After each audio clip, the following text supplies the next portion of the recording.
Assalamualaikum warahmatullahi wabarakatuh. Hari ini berjumpa kembali dengan Pragivari Channel. Beberapa hari yang lalu saya bertemu dengan teman yang sudah lama tidak bertemu ya. Dulu teman nongkrong sih, cuma memang posisinya ini dia lebih senior dibanding saya ya, secara usia gitu.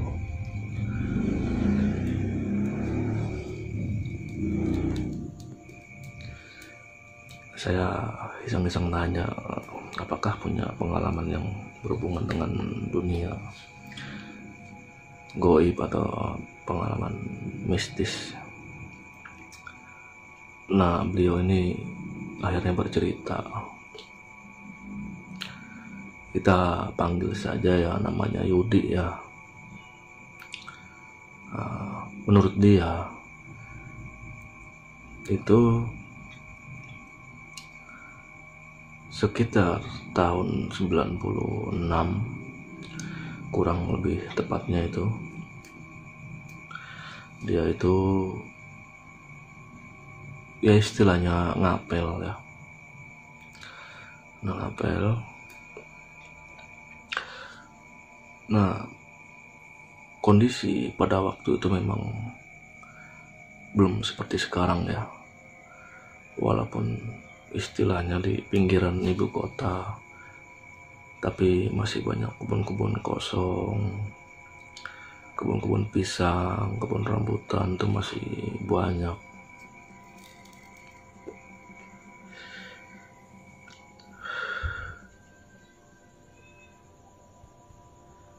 Nah, singkat cerita, Yudi ini ngapel ke ceweknya, dan karena memang lokasi tempat ngapelnya ini agak dibilang masih banyak tempat kebun-kebun gelap ya, masih jarang rumah itu. Yudi ini membawa teman, dan temannya ini memang istilahnya ditinggal di seperti warung kopi lah, warkop ya, mungkin sekitar 1-2 jam ditinggal. Nah, si Yudinya ini ya main atau bertandang ke teman ceweknya. Nah, ketika jam mendekati pulang, akhirnya Yudi ini pulang ya, berpamitan, kisaran sekitar jam 11-an lah ya. Karena pada waktu itu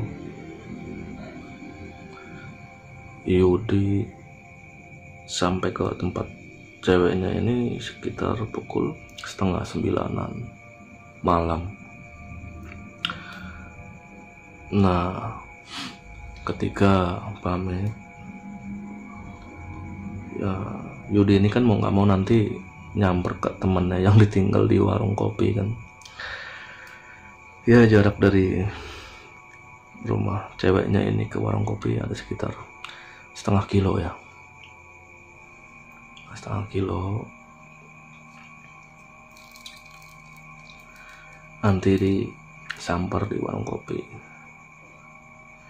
Lalu singkat cerita, ketika sudah pulang, ketika nyamperin ke warung kopi ya, temannya tentu dengan ya istilahnya adalah saya mungkin bete atau atau istilahnya apa ya,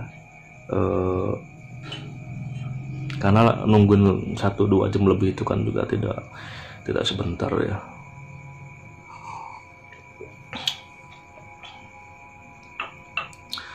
Nah, singkat cerita, Yudi ketika mengambil temannya yang di warung kopi,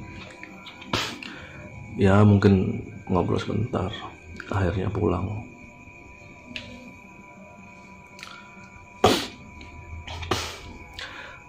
Nah, berjalan sekitar 1 kiloan,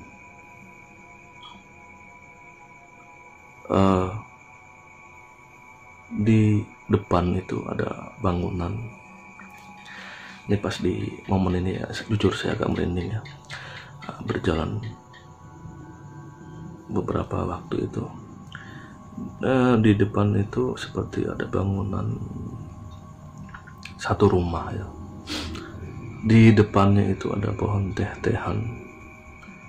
Nah, si Yudi sama si temannya ini melihat dari jarak sekitar 10 meteran lah kurang lebih, ada seorang perempuan ini menggunakan pakaian seperti baby sister ya. Makin mendekati subjek tersebut, perasaan Yudi dan temannya ini makin merinding, makin ada rasa ketakutan lah ya. Nah, ketika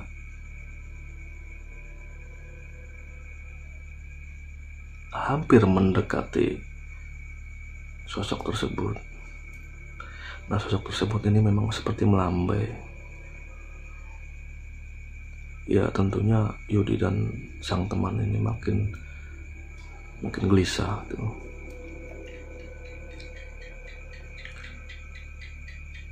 Dan ketika pas di depan posisi sosok tersebut, entah bagaimana ceritanya, motornya mati. Tuk.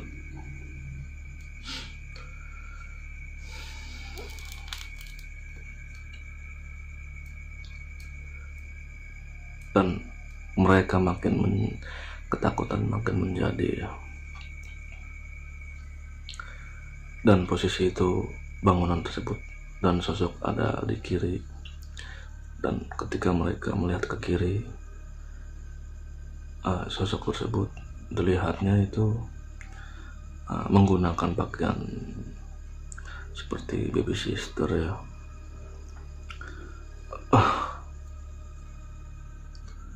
Dan wajahnya itu sangat pucat dan posisi menggendong seperti bayi itu. Nah, di sini timbul rasa kepanikan karena di starter motornya itu tidak bisa hidup. Nah, pada waktu itu yang membawa motor kan si Yudi. Nah, Yudi ini menyuruh temannya untuk turun dan mendorong motornya.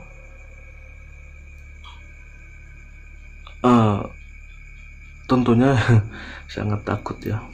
Nah, ini cerita dari Yudi sendiri. Posisinya sangat takut. Dan ketika mereka berusaha mendorong, mereka itu mendengar suara, "Bang, mampir dulu bang, motornya mogok ya." Nah, suara tersebut tidak sewajarnya, seperti mengayun dan mengambang, dan seperti sedikit lengkingan ya. Nah, ini makin menguatkan keyakinan mereka bahwa ini memang bukan manusia itu. Akhirnya Yudi dan temannya ini turun dari motor, didorong dan sekencang-kencangnya setengah lari. Tapi ya memang rasanya sudah tidak karu-karuan gitu. Ya, rasa takut sambil dorong motor, coba kalau kita bayangkan itu hal yang memang rasanya berat ya. Nah, kembali lagi ke cerita tersebut ya. Itu pas banget di depan sosok tersebut. Mereka itu berusaha untuk tidak menengok kiri ya. Jadi fokus ke motor sambil dorong. Nah motornya kalau yang Yudi bilang ini NSR ya, NSR motor sport cowok itu tentunya kan sangat berat.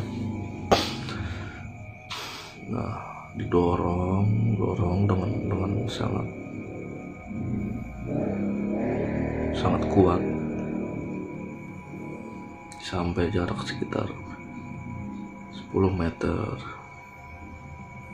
15 meter, dan ya seterusnya. Makin lama motor itu makin enteng, tidak seberat tadi. Nah sampai sekitar hampir kurang lebih 100 atau satusan meter itu, ketika enteng dan ada seperti lampu jalanan, mereka diam ya, istirahat karena mungkin lelah, itu capek, ngos-ngosan.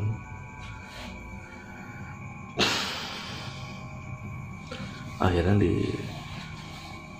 dicoba di starter dan hidup. Karena pas kejadian tadi di depan rumah yang ada sosok tersebut, di starter dan di kickstarter pun juga tidak hidup ya. Itu. Nah, ketika hidup, langsung si Yudi ini nyuruh temannya ini naik ke motor dan langsung pulang ke rumah dengan cepat-cepat. Karena mereka sudah istilahnya udah nggak enak rasanya seperti itu. Dan singkat cerita, ketika sampai di rumah ya jarak dari tempat tadi itu sampai ke rumah Yudi itu sekitar mungkin 10 kiloan ya, atau 15 lah lebih tepatnya. Langsung memarkirkan motornya, kemudian mereka duduk.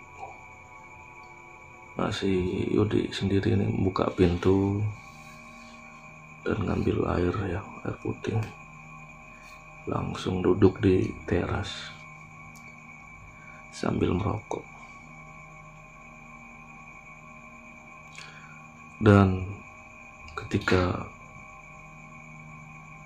suasana sudah mulai mencair, Yudi cerita ke temennya bahwa sebetulnya Yudi ini sudah paham dari pas ketika kejadian awal tadi ya. Ketika baru melihat sosok dari jauh itu, Yudi ini udah paham karena sudah mendengar cerita dari warga yang Yudi sendiri ini pernah nanya gitu kan. Jadi sebelum hari itu ngapel, hari sebelumnya itu Yudi pernah ngopi di warung yang temannya tadi dititipkan. Nah, itu sudah diperingatkan bahwa hati-hati kalau lewat rumah yang kosong itu, agar lebih berhati-hati dan lebih kita membaca doa lah istilahnya itu. Nah itulah yang membuat Yudi agak panik ketika dari awal 10 meteran itu sudah melihat sosok itu. Makanya pas kejadian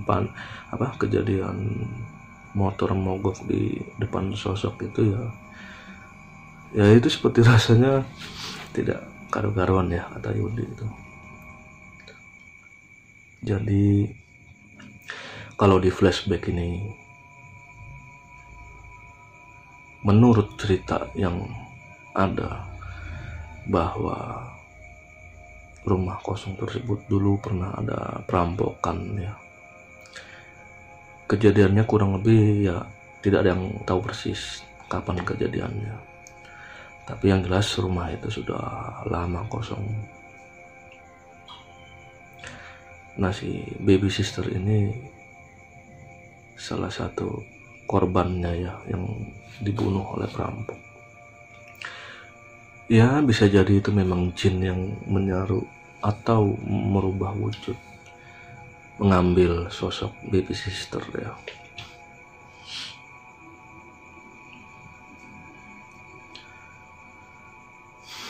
Ya kejadiannya itu ya masih di sekitaran wilayah perbatasannya antar dan daerah pinggiran itu.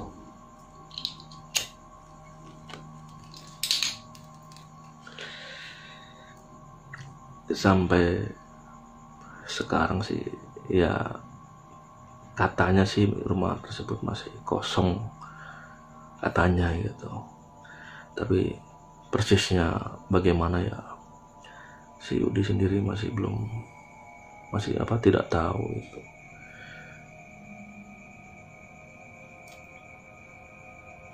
Dan yang bikin terngiang-ngiang itu ya ketika sapaannya suruh mampir ya, dengan wajah dan suara datar. Saya sendiri jujur ketika membawakan cerita ini, dari awal sampai sekarang hawa merindingnya memang tidak bisa dipungkiri.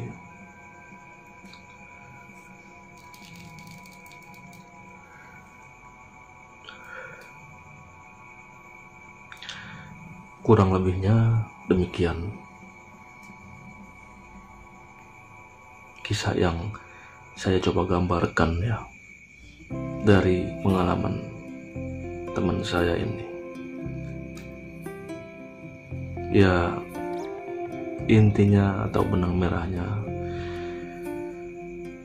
terutama untuk diri saya pribadi, bahwa kita memang harus selalu eling dan waspada dimanapun berada, agar kita lebih mendekatkan diri kepada Allah Subhanahu wa Ta'ala dan kepada Tuhan Yang Maha Esa ya, dimanapun tempat kita bijak atau kita berada. Karena pada hakikatnya mereka ada di mana-mana, dan itu sudah menjadi rahasia ilahi ya. Ya teman-teman, terima kasih yang sudah sub, sudah komen dan sudah like ya.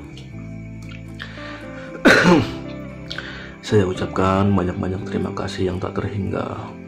Tanpa dukungan kalian semua dan anda semua, channel ini bukanlah apa-apa. Dan saya membangun channel ini semata-mata bukan untuk menakut-nakuti atau kita istilahnya untuk bertujuan negatif, tapi semata-mata agar kita bisa mengambil pembelajaran yang bernilai positif dan yang negatif kita buang. Itu saja sih yang tujuan saya ya.